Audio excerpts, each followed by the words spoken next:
개신교 목사님 중에 수도원을 만드시고 평생 수도사로 사신 엄두섭 목사님이라고 계십니다.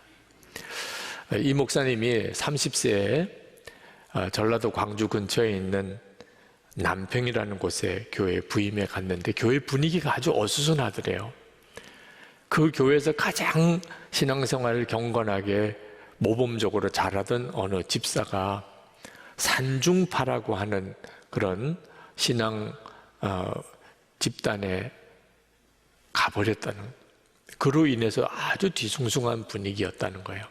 이 산중파는 이현필이라는 사람이 이끄는 그런 신앙 공동체인데 그때 당시는 거의 이단 취급을 받았습니다. 산에 올라가서 공동체를 이루어 살면서 성경 공부에 전념하고 어떻든지 하나님의 말씀대로 된 공동체를 만들어 보려고 하는 이들이었어요. 그때 당시는 6.25 전쟁 바로 직전에 심지어 교회 안에도 자기가 공산당원이라고 그렇게 드러내는 이들조차도 여럿 있을 그런 시대였는데 6.25 전쟁이 터진 겁니다.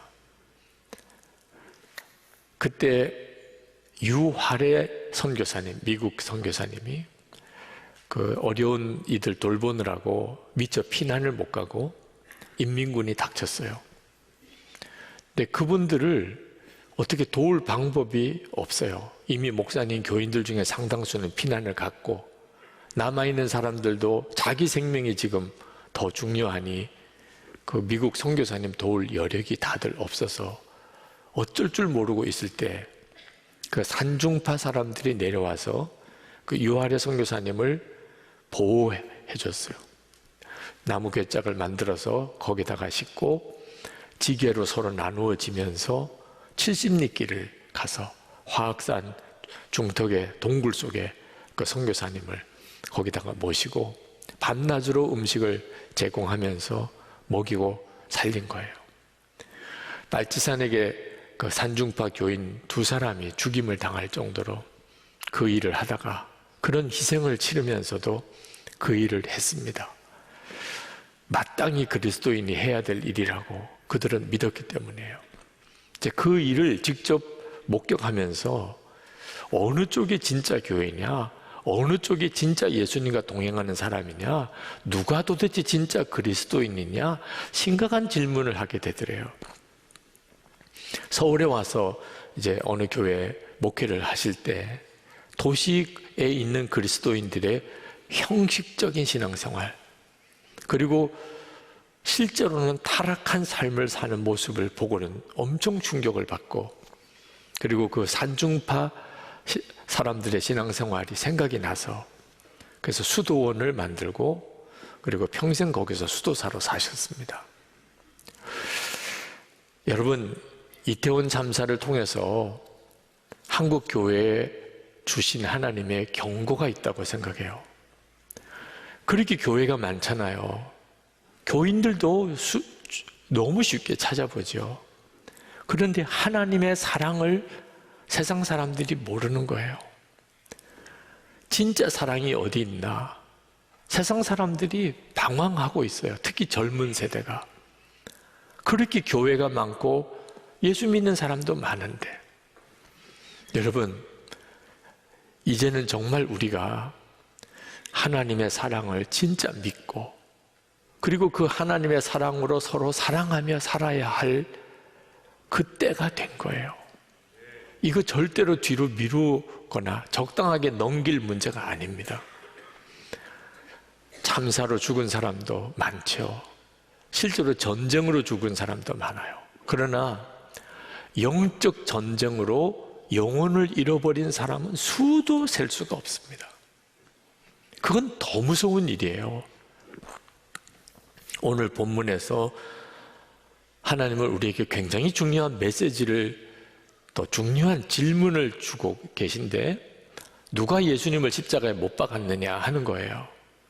물론 오늘 성경을 읽어보셔서 아시지만 본디오 빌라도가 예수님의 처형을 결정했고 유대교 지도자들이 예수님을 십자가에 못 박으라고 거의 막 강요하다시피 했죠. 그들이 예수님을 십자가에 못 박인 장본인들이지만 솔직히 여러분이 본디오 빌라도였다면 어떻게 하셨겠어요? 예수님을 살리려면 총독 지위를 내놔야 돼요. 총독 지위를 지키려면 예수님을 죽게 내버려 둬야 돼요. 여러분 같으면 어떤 결정을 내렸겠어요? 유대교 지도자들은 자기들이 무슨 죄를 짓는지도 몰랐어요. 예수님을 십자가에 못 박으라고 막 소리 지르는, 그러면서도 그게 무슨 죄인지 빌라도는 알았어요. 그래서 어떻든지 예수를 살리려고까지도 했어요. 근데 유대교 지도자들은 그것도 없었어요. 그런데 여러분은 다른 사람의 죄는 잘 보잖아요. 여러분 자신의 죄는 아시나요? 배우자에게 무슨 잘못을 하고 살았는지, 부모에게, 자식에게, 여러분 주변 사람에게 여러분 자신은 무슨 죄를 짓고 살았는지는 아시나요? 알기만 해도 대단해요. 대부분 몰라요. 다른 사람 잘못한 것만 알아요. 자기 잘못은 몰라요. 그래서 은혜를 받으면 그러면 고백이 나오기를, 내가 예수님을 십자가에 못 박은 장본인이다. 그렇게 고백이 나와요. 본디오 빌라도가 나고 유대교 지도자들이 결국 나인 거예요. 그런데 오늘 말씀을 보면 더 깊은 하나님의 섭리를 보게 됩니다. 그건 뭐냐면 예수님을 십자가에 못 박아 죽게 한 이는 하나님 자신이라는 거예요. 빌라도가 예수님을 신문하는데 너무 답답한 것이 말이 없는 겁니다. 억울하면 억울하다고 말을 해야 되고, 뭐가 문제가 있으면 문제라고 이야기를 해야 빌라도도 예수를 도와줄 거 아닙니까? 그래서 10절에 나에게 말을 하지 않을 작정이요, 나에게는 당신을 놓아줄 권한도 있고 십자가에 처형할 권한도 있다는 걸 모르시오? 이랬더니 예수님이 말씀을 하셨어요. 11절에 위에서 주지 않으셨더라면 당신에게는 나를 어찌할 아무런 권한도 없을 것이요. 무슨 말입니까? 하나님이 당신을 나를 십자가에 못 박을 권한을 주셔서 내가 십자가에 달리는 거지 당신 권한으로 하는 거 아니다. 그 말은 하나님이 예수님을 십자가에 못 박았다는 뜻이잖아요. 이 말은 본디오 빌라도의 죄가 없고 유대인 지도자들의 죄가 없다는 말은 아닙니다. 결국 그들이 예수님을 십자가에 못 박게 했지요. 그러나 하나님은 얼마든지 못하게도 막으실 수 있는 능력이 하나님이십니다. 아무리 예수님을 죽이려고 해도 하나님이 보호하시면 누구도 손을 못 대지요. 하나님이 허락하셨다는. 왜 그러셨겠습니까? 우리를 죄와 저주에서 온전히 건지시는 길이 그 십자가 밖에는 없기 때문이에요. 그러니까 하나님의 엄청난 사랑, 우리를 향한 하나님의 엄청난 사랑 때문입니다. 이사야 50장 4절에서 7절에 보면 정말 이해가 안 되는 아버지와 아들 이야기가 나와요. 아버지가 아들에게 이렇게 이야기합니다. 이제 너 사람들이 너를 때릴 거야. 그럴 때 너 피하지 마. 다 맞아. 사람들이 너 수염 뽑을 거야. 그때 너 뺨 들이대. 너 사람들이 너의 얼굴에 침을 뱉을 거야. 그때 너 절대로 피하지 말고 그냥 그 침을 다 맞아. 세상에 그런 아버지가 어디 있겠어요? 그런데 아버지가 그 말을 한두 번 한 게 아닙니다. 이사야 50장 4절에 아침마다 깨우치시되 나의 귀를 깨우치사 학자같이 알아듣게 하시도다. 하도 말을 많이 하셨어요. 그래서 그 아들이 그렇게 합니다. 아버지가 말씀한 대로. 이사야 50장 5절에 내가 거역지도 아니하며 뒤로 물러가지도 아니하며 나를 때리는 자들에게 내 등을 맡기며 나의 수염을 뽑는 자들에게 나의 뺨을 맡기며 모욕과 침뱉음을 당하여도 내 얼굴을 가리지 아니하였느니라. 이 아들이 누구예요? 예수님이. 그렇게 하라고 한 분은, 아버지는 누구예요? 하나님이세요. 하도 하나님이 예수님에게 십자가를 절대로 외면하지 마. 그대로 당해. 때리면 맞고. 너를 찌르면 당하고. 그렇게 말씀하셔서 예수님의 얼굴이 돌처럼 굳어졌어요. 어떤 수모도 다 당할. 7절에 보면 내가 부끄러워 아니하고 내 얼굴을 부싯돌같이 굳게 하였으므로. 도대체 이 이야기 속에 나오는 하나님의 마음은 뭐죠? 당신의 독생자 예수님에게 그 수모와 고통과 고난을 피하지 말고 다 당하라. 그렇게 말씀하시는 하나님의 마음은 잃어버린 자식을 향한 부모 마음이에요. 이번에 이태원 참사에 자식 잃은 부모의 그 애절한 사정과 그 참 통곡을 볼 때마다 울게 되더라고요. 그 자식 잃은 부모 마음, 여러분 금방 아시죠? 여러분을 향한 하나님의 사랑이 바로 자식 잃은 부모 마음이에요.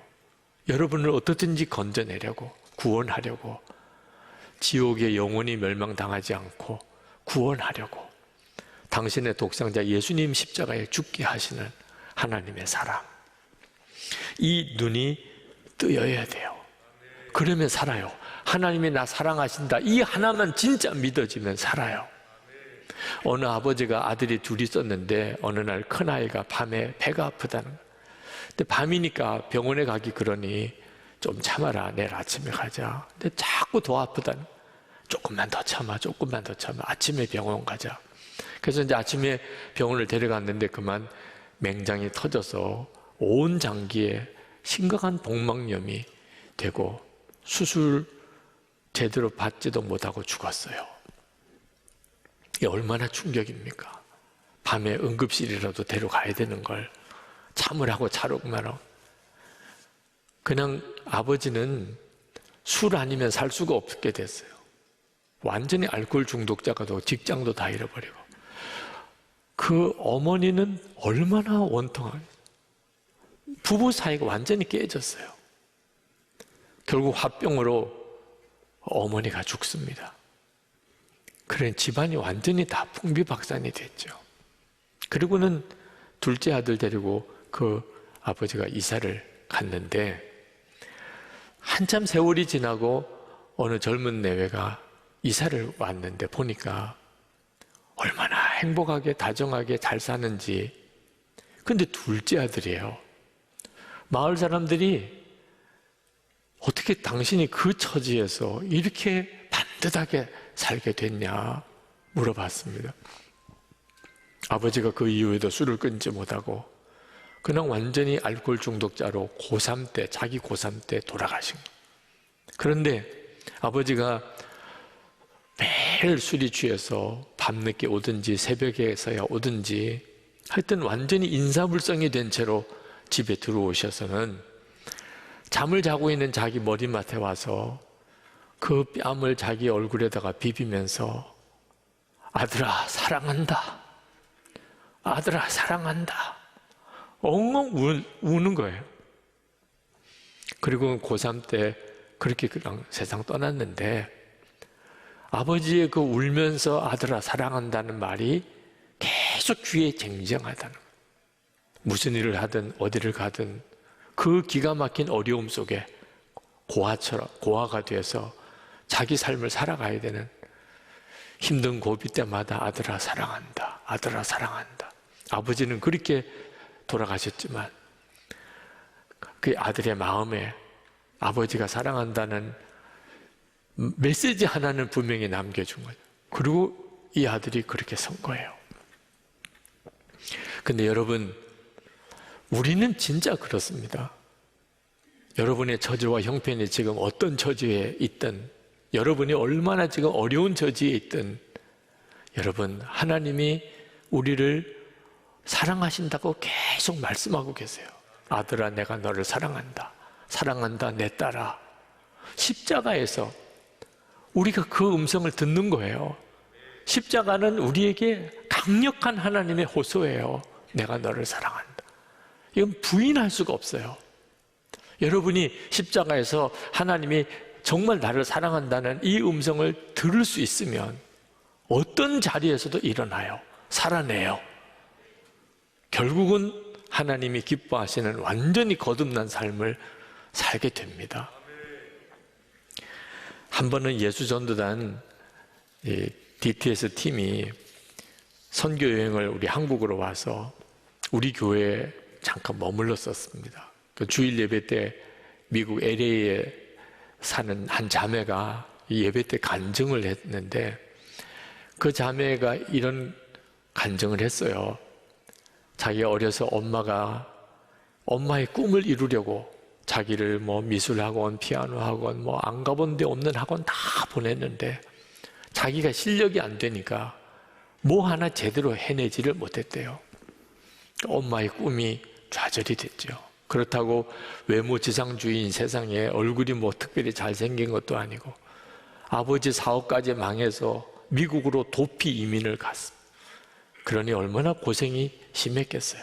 꿈이 다 사라진, 희망이 없는 삶을 사는 중에 이제는 더 이상 어떻게 해볼 길도 없는 그 상황에서 예수전도단 예수제자훈련학교 들어가 보라 누가 권면을 해서 그냥 자포자기한 심정으로 들어갔다가 거기서 이 하나님의 사랑을 가슴 깊이 깨달은 거예요. 엄마의 꿈도 이루어지지 못하고 잘난 것도 없고 실력도 없고 성적도 안 되고 집안은 완전히 정말 풍비박산이고 그런 자기를 있는 그대로 받아주시고 사랑하시는 하나님, 아무것도 자에게 뭘 요구하지도 않으시고 무조건 사랑하신다고 하신 하나님, 그 예수님의 십자가의 보혈로 마음과 육신의 병을 치료받고 사람이 완전히 달라졌다는 겁니다. 그리고 모든 사람이 사랑하게 되더라는 거예요. 모든 사람을 용서하게 되고 열등감에 쩌들은 자기 자신도 사랑하게 되고 자기가 자기를 사랑하게 된 거죠. 더 중요한 것은 전혀 보이지 않으시는 예수님, 그 예수님이 자기 안에 거하시는 것을 알고 주님과 동행하고 인도받는 삶을 배웠다는 겁니다. 그러고 보니까 어떤 처지도 감사하고 어떤 사람도 사랑스럽고 어떤 상황에서도 하나님이 이끄실 거에 믿어진다는 거예요. 정말 그런 간증을 그 자매가 하는데 정말 큰 은혜가 돼요. 하나님의 사랑을 진짜 믿으면 사람이 바뀌어요. 하나님이 나 사랑하시는구나. 여러분, 이게 믿어지면 뭐가 걱정이에요? 하나님이 나 사랑하시는구나. 이게 믿어지면 비로소 나도 다른 사람을 사랑하게 돼요. 설교를 준비하면서 한국교회에 대한 정말 애통한 마음이 일어나는 거예요. 하나님은 예수님을 당신의 독생자를 십자가에 못 박히도록 내버려 두십니다. 그때 그 하나님의 마음은 얼마나 아프겠어요. 그 하나님의 절절한 하나님의 심정, 예수님은 그 하나님의 뜻대로 십자가의 길을 외면하지 않으시고 그 고통을 당하시며 세상 떠나십니다. 그때 그 예수님의 심정은요, 그냥 장난이 아닌 거예요. 말로만 우리를 사랑한다는 거 아닌 겁니다. 그 진지함, 그 심각함, 그 간절함, 그게 십자가예요. 그런데 우리는 예수님의 십자가를 보는 마음이 너무 건성으로 보는 거예요. 하나님이 나 사랑하신대 한두 번 들은 말도 아니고 하나님의 말씀을 건성으로 들으면 아무런 능력이 안 돼요. 고난 중에, 두려움 중에, 염려 중에 해답이 안 돼요. 미워 죽겠는 사람 해결이 안 돼요. 지금 우리에게 필요한 것은 십자가의 은혜를 건성으로 믿으면 안 된다는 거예요. 그러면 세상에 아무런 메시지를 던질 수가 없어요. 세상 사람들에게 우리의 삶이 충격이 안 되는 걸요. 근데 하나님의 사랑이 진짜 믿어지면 문제가 달라져요. 제가 신학생 때 참 존경하던 목사님이 계셨는데 세문안교회를 담임하시던 고 김동익 목사님이라고, 참 외모도 그러시고 또 설교도 그렇고 인품도 그렇고 참 존경했습니다. 그런데 이 목사님이 콩팥에 암이 생긴 게 발견이 되고 장기 전체에 퍼졌어요. 고관절까지 썩어 들어가고 6개월 시한부 판정을 받으신 겁니다. 병원에 다 잠든 시간에 밤잠을 이루지 못하고 하나님께 눈물로 기도를 하셨대요. 하나님, 제게 기회를 주세요. 이제 56세입니다. 오라 하시면 가겠지만 허락하시면 한국교회 모태교회 담임 목사로서 하나님 앞에서 한번 뜻깊은 목회 발자취를 남기고 가고 싶습니다. 그렇게 그냥 기도하는데 새벽녘에 너무나 강한 음성을 들어요. 마음에 확 와닿는, 이번은 살려준다. 그러나 이전같이 목회하면 안 돼. 말로만 하면 안 돼. 직접 체험한 능력으로 나를 증거하라. 그래야 너도 살고 성도도 살 수 있어. 정말 엄청난 하나님의 말씀을 들으셨다는 거예요. 의료진들이 수술을 해야 될지 그냥 내버려 둬야 될지 결정을 못하고 난감해할 때 수술합시다. 왜? 하나님의 음성을 들었으니까. 그래서 수술을 하는데 기도해라, 그런 마음이 들어서 수술하는 의사들을 위해서 기도하고 자신을 위해서 기도하고, 그리고 이제 마취를 했는데 마취가 깨어날 때 누가 손을 꽉 잡고 있음이 느껴지더래요. 근데 내가 너를 붙들었다, 그런 말씀과 함께 이 붙잡은 손이 쫙 풀리는 느낌이 들더래요. 한 달 지나서 교회에서 주일 예배 설교를 하시게 되는데 목사님도 교인들도 다 눈물바다였다는 거예요. 그 이야기를 들으면서 제 마음에 선뜻 안 받아들여지는 게, 그렇게 훌륭한 목사님이 어떻게 그렇게 죽음 앞두고 그런 하나님의 말씀을 들으신 건가? 저로서는 쉽게 잘 이해가 안 되더라고요. 근데 이제는 알겠어요. 그때 그 김동익 목사님과 주님과 사이에서의 대화가. 여러분, 우리가 겉의 모습에 스스로 속으면 안 됩니다. 나는 주님 앞에 설 때 준비가 됐나? 죽음이 내 눈앞에 다가와도 흔들리지 않을 믿음이 있나? 여러분, 하나님의 사랑이 진짜 믿어지십니까? 정말 하나님이 나를 사랑하신다는 게 믿어지세요? 그러면 누구도 사랑하게 돼요. 하나님이 나를 사랑하는 게 진짜 믿어지면 사랑 못할 사람이 없어요. 두려움, 염려 이제 다 떠나요. 하나님 나 사랑하요. 상황과 여건이 아무리 힘들어도 이제는 더 이상 두려워할 것도 염려할 것도 없다고요. 만약에 내가 수도 없이 하나님 사랑하신다는 말씀을 들어도 그런 믿음 아니라면 여러분, 이 문제는 절대로 뒤로 미루면 안 될 문제입니다. 우리 안에 워낙 불신이 심해요. 의심이 많아요. 내가 너 사랑한다. 듣기는 들어도 마음이 안 움직여요. 내 살을 먹어라. 내 피를 마시라. 여러분, 이보다 더 어떻게 하세요, 하나님이? 우리도 성찬을 받을 때 그냥 형식적으로 반응하면 안 돼요. 주님은 나에게 살을 찢어주시고 피를 마시게 하시면서 주님과 내가 하나다. 절대 안 버린다. 나 절대 너 포기 안 해. 내가 너와 함께해. 독생자까지 너를 대신해 주었어. 그 사랑을 정말 받으셔야 돼요. 진짜 믿으셔야 일어나요.